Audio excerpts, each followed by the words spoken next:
Thank you, thank you. Thank you, everybody. Thank you.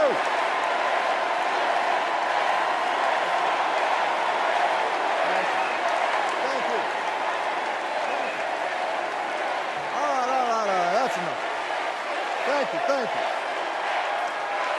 Chicago, it's good to be home. It is good to be home, and I don't know about you, but I'm feeling fired up.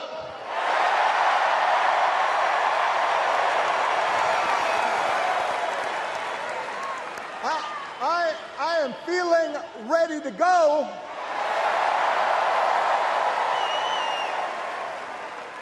Even if I am the only person stupid enough to speak after Michelle Obama.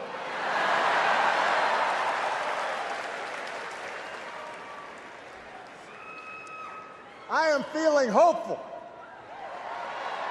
because this convention has always been pretty good to kids with funny names who believe in a country where anything is possible.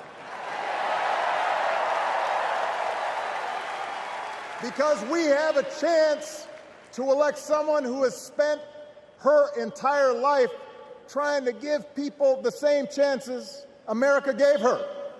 Someone who sees you and hears you and will get up every single day and fight for you. The next president of the United States of America, Kamala Harris.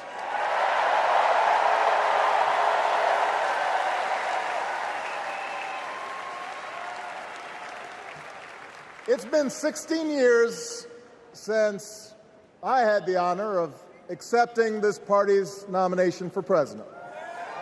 And I know that's hard to believe because I have not aged a bit. But it's true. And looking back, I can say without question that my first big decision as your nominee turned out to be one of my best. And that was asking Joe Biden to serve by my side as vice president.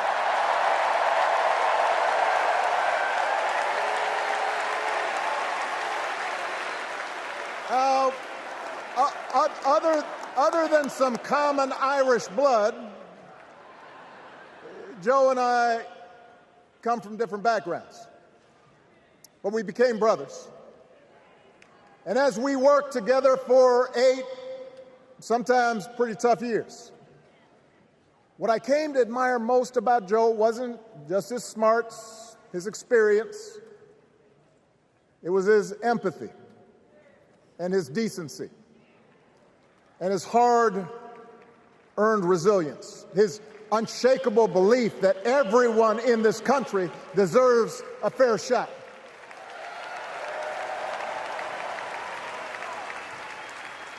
And over the last 4 years, those are the values America has needed most.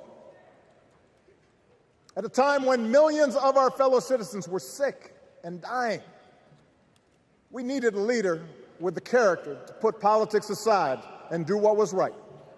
At a time when our economy was reeling, we needed a leader with the determination to drive what would become the world's strongest recovery. 15 million jobs, higher wages, lower health care costs.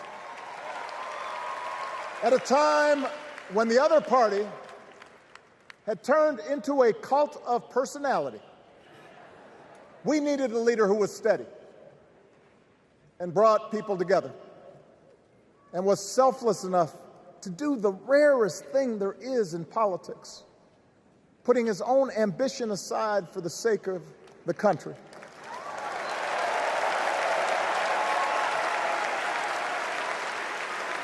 History will remember Joe Biden as an outstanding president who defended democracy at a moment of great danger. And I am proud to call him my president, but I am even prouder to call him my friend.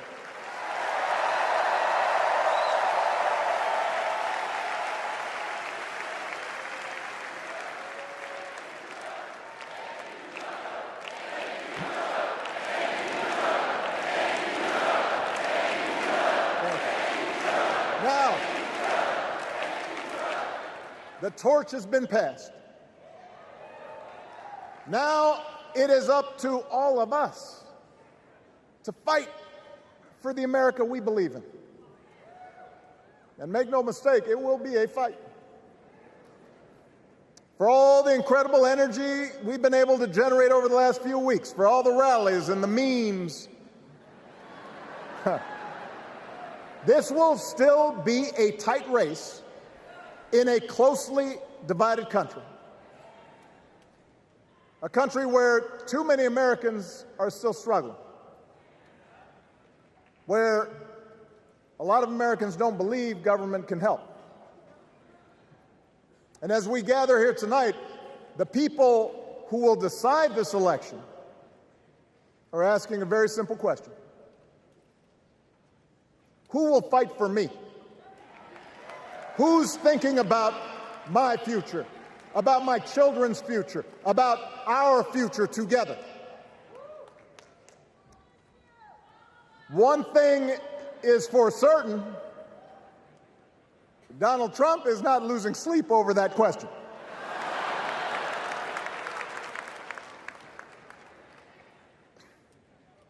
Here's a 78-year-old billionaire who has not stopped whining about his problems since he rode down his golden escalator 9 years ago. It has been a constant stream of gripes and grievances that's actually been getting worse now that he's afraid of losing to Kamala. There's the childish nicknames, the crazy conspiracy theories, this weird obsession with crowd sizes.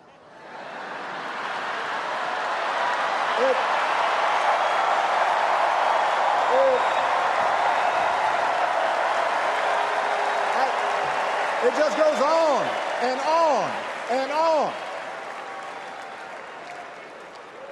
The other day I heard someone compare Trump to the neighbor who keeps running his leaf blower outside your window every minute of every day.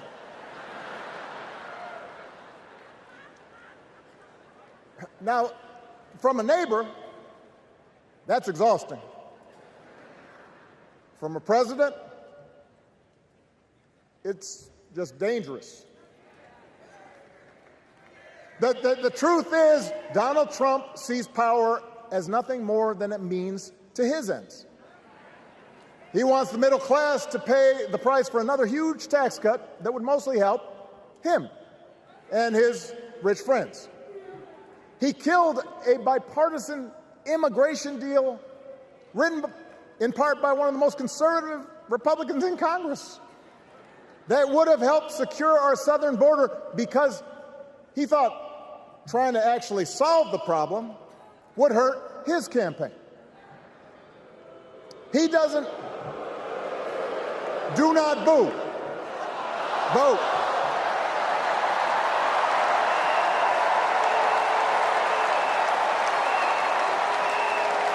He doesn't seem to care if more women lose their reproductive freedom since it won't affect his life. And most of all, Donald Trump wants us to think that this country is hopelessly divided between us and them, between the real Americans, who of course support him, and the outsiders who don't. And he wants you to think that you'll be richer and safer if you will just give him the power to put those other people back in their place. It is one of the oldest tricks in politics from a guy whose act has, let's face it, gotten pretty stale. We do not need 4 more years of bluster and bumbling and chaos. We have seen that movie before, and we all know that the sequel is usually worse.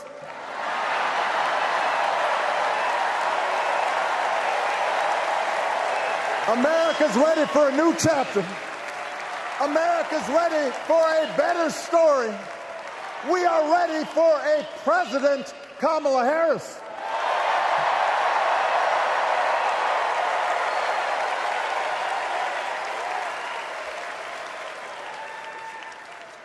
And Kamala Harris is ready for the job. This is a person who has spent her life fighting on behalf of people who need a voice and a champion. As you heard from Michelle, Kamala was not born into privilege. She had to work for what she's got. And she actually cares about what other people are going through. She's not the neighbor running the leaf blower. She's the neighbor rushing over to help when you need a hand. As a prosecutor, Kamala stood up for children who had been victims of sexual abuse. As an attorney general of the most populous state in the country, she fought big banks and for-profit colleges,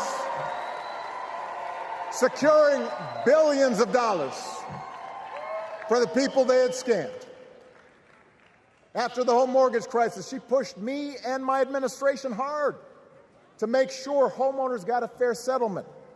Didn't matter that I was a Democrat. Didn't matter that she had knocked on doors for my campaign in Iowa. She was going to fight to get as much relief as possible for the families who deserved it.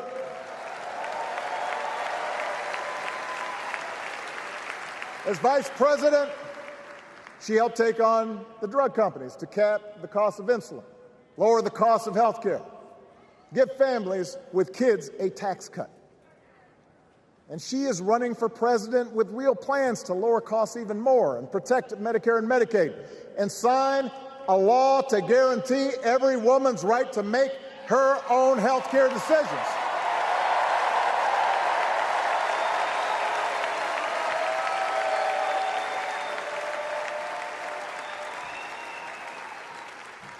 In other words, Kamala Harris won't be focused on her problems. She'll be focused on yours. As president, she won't just cater to her own supporters and punish those who refuse to kiss the ring or bend the knee. She'll work on behalf of every American. That's who Kamala is. And in the White House, she will have an outstanding partner in Governor Tim Walz.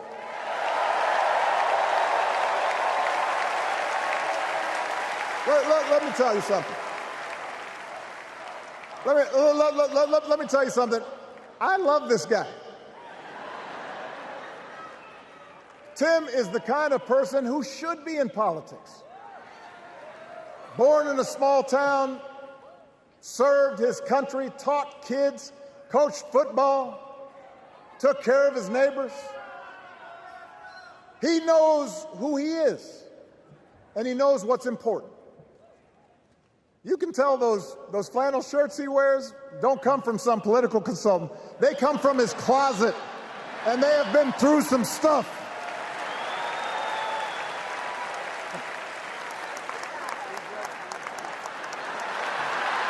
They have been through some stuff. That's right.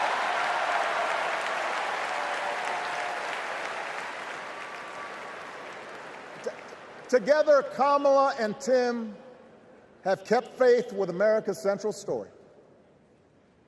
A story that says we are all created equal.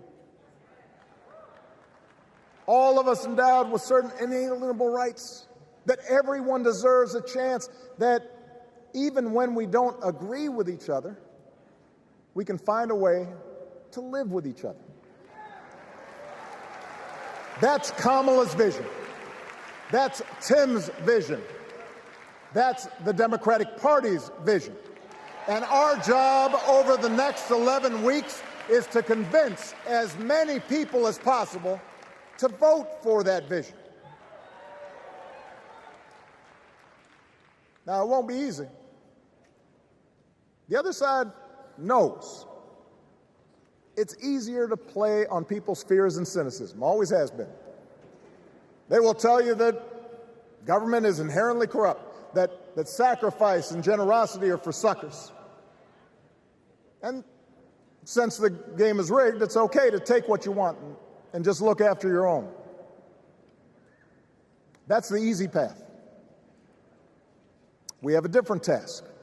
Our job is to convince people that democracy can actually deliver.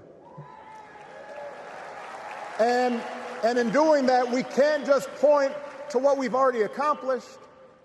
We can't just rely on the ideas of the past. We need to chart a new way forward to meet the challenges of today. And Kamala understands this. She knows, for example, that if we want to make it easier for more young people to buy a home, we need to build more units and clear away some of the outdated laws and regulations that made it harder to build homes for working people in this country. That is a priority, and she's put out a bold new plan to do just that.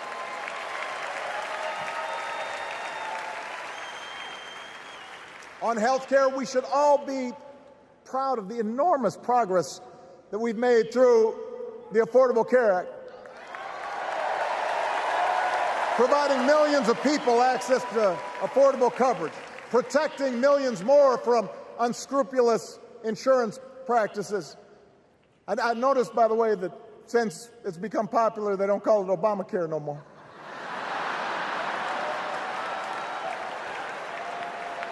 But Kamala knows we can't stop there, which is why she'll keep working to limit out-of-pocket costs. Kamala knows that if we want to help people get ahead, we need to put a college degree within reach of more Americans. But she also knows college shouldn't be the only ticket to the middle class. We need to follow the lead of governors like Tim Walz, who said, if you've got the skills and the drive, you shouldn't need a degree to work for state government. And in this new economy, we need a president who actually cares about the millions of people all across this country who wake up every single day to do the essential, often thankless work, to care for our sick, to clean our streets, to deliver our packages. We need a president who will stand up for their right to bargain for better wages and working conditions. And Kamala will be that president.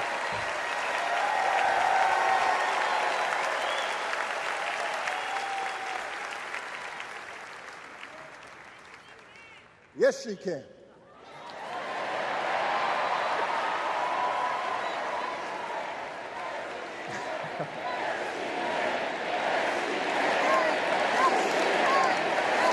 Yes, she can. A Harris-Walz administration can help us move past some of the tired old debates that keep stifling progress. Because at their core, Kamala and Tim understand that when everybody gets a fair shot, we are all better off. They understand that when every child gets a good education, the whole economy gets stronger. When women are paid the same as men for doing the same job, all families benefit.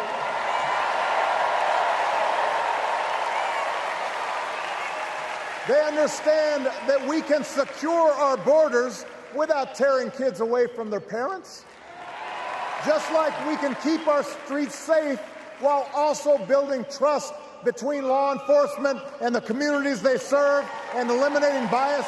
That will make it better for everybody.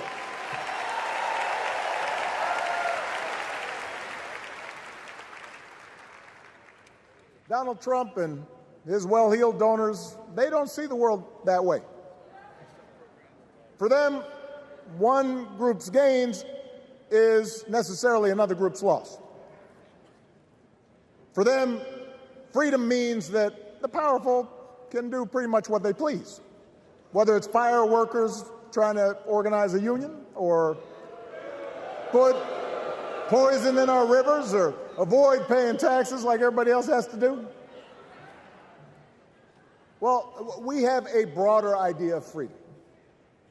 We believe in the freedom to provide for your family if you're willing to work hard.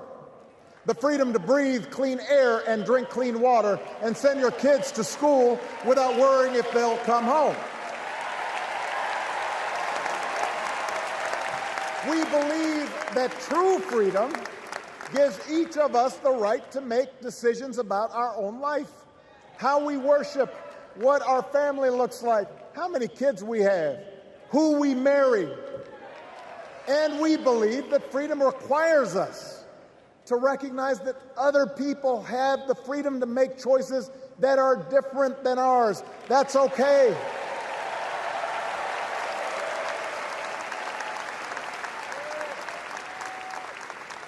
That's the America Kamala Harris and Tim Walz believe in. An America where we, the people, includes everyone. Because that's the only way this American experiment works. And despite what our politics might suggest, I think most Americans understand that. Democracy isn't just a bunch of abstract principles and dusty laws in some book somewhere. It's the values we live by. It's the way we treat each other, including those who don't look like us, or pray like us, or see the world exactly like we do.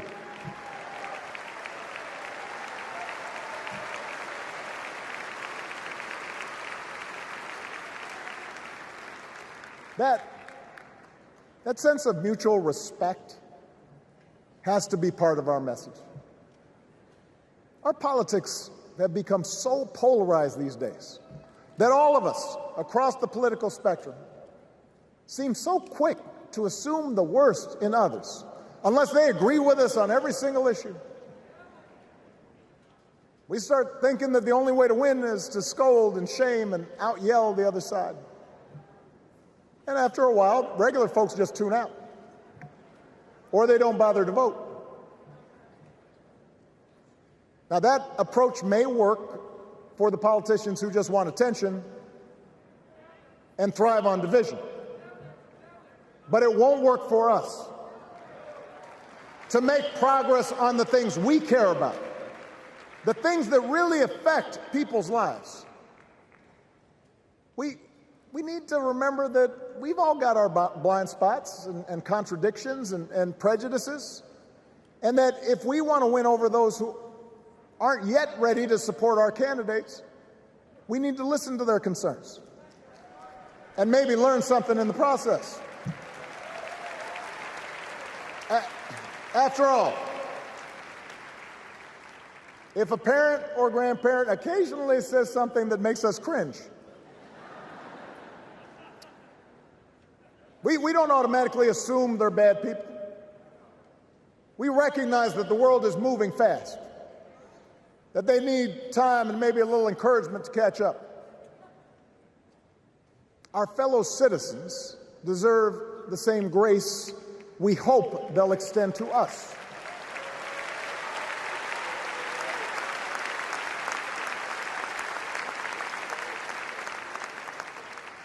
That's how we can build a true democratic majority, one that can get things done.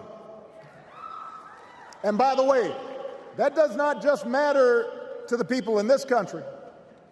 The rest of the world is watching to see if we can actually pull this off.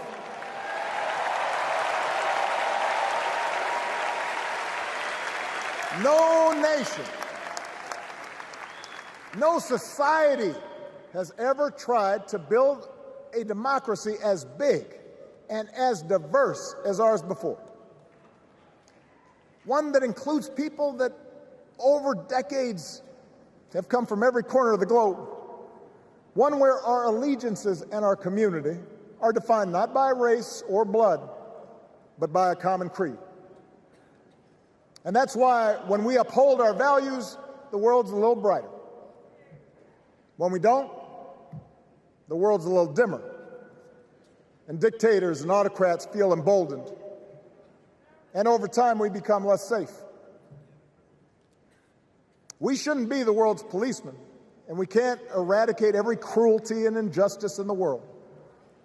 But America can be and must be a force for good, discouraging conflict, fighting disease, promoting human rights, protecting the planet from climate change, defending freedom, brokering peace. That's what Kamala Harris believes, and so do most Americans.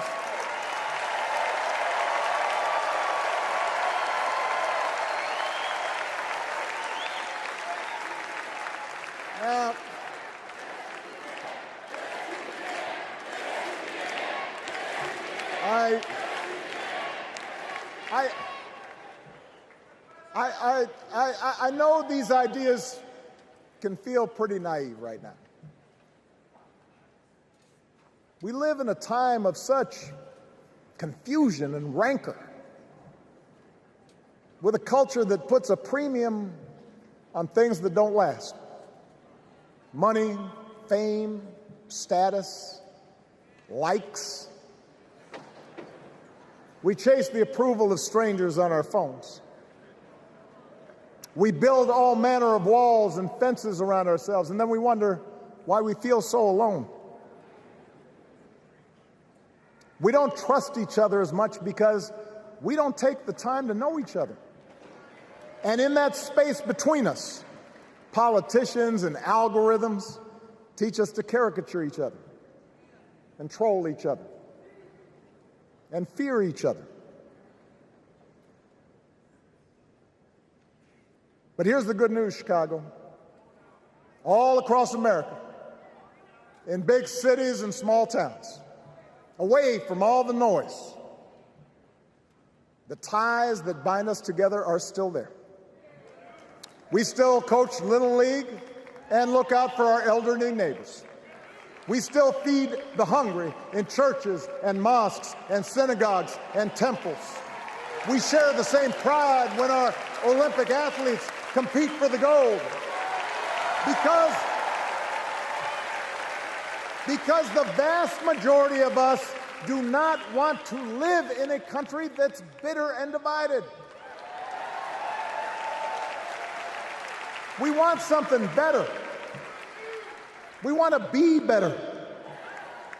And the joy and the excitement that we're seeing around this campaign tells us we're not alone. You know, I've spent a lot of time thinking about these past few months because, as Michelle mentioned, this summer we lost her mom, Ms. Marion Robinson. And I don't know that anybody has ever loved their mother-in-law any more than I love mine. Mostly it's because she was funny and wise and the least pretentious person I knew. That, and she always defended me with Michelle when I messed up. I'd hide behind her.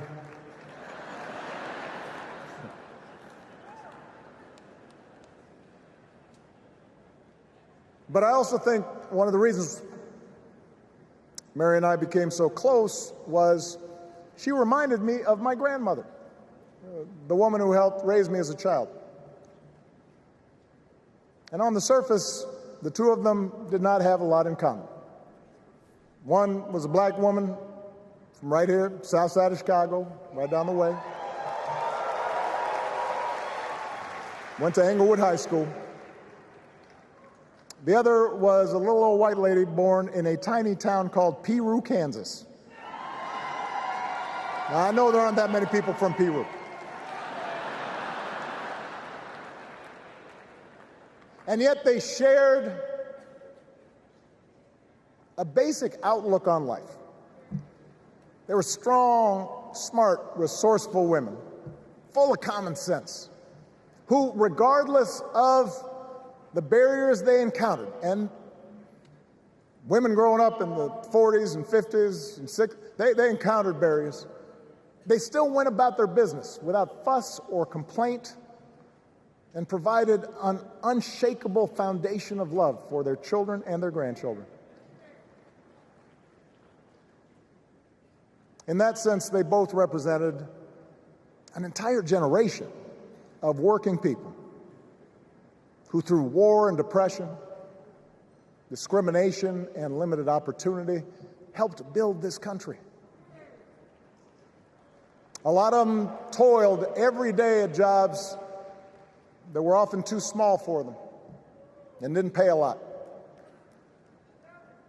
They willingly went without just to keep a roof over the family's heads, just to give their children something better. But they knew what was true. They knew what mattered. Things like honesty and integrity, kindness and hard work. They weren't impressed with braggarts or bullies. They didn't think putting other people down lifted you up or made you strong. They didn't spend a lot of time obsessing about what they didn't have. Instead, they appreciated what they did. They found pleasure in simple things. A card game with friends, a good meal, and laughter around the kitchen table. Helping others. And most of all, seeing their children do things and go places that they would have never imagined for themselves.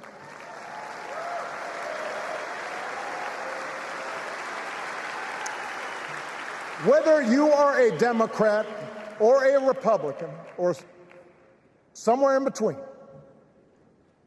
we have all had people like that in our lives. People like Kamala's parents, who crossed oceans because they believed in the promise of America. People like Tim's parents, who taught him about the importance of service. Good, hard-working people who weren't famous or powerful, but who managed in countless ways to leave this country just a little bit better than they found it. As much as any policy or program, I believe that's what we yearn for. A return to an America where we work together and look out for each other. A restoration of what Lincoln called, on the eve of Civil War, our bonds of affection. An America that taps what he called the better angels of our nature. That is what this election is about. And I believe that's why, if we each do our part over the next 77 days, if we knock on doors, if we make phone calls, if we talk to our friends, if we listen to our neighbors, if we work like we've never worked before, if we hold firm to our convictions, we will elect Kamala Harris as the next President of the United States, and Tim Walz as the next Vice President of the United States. We will elect leaders up and down the ballot who will fight for the hopeful, forward-looking America we all believe in, and together we too will build a country that is more secure and more just, more equal, and more free. So let's get to work. God bless you, and God bless the United States of America.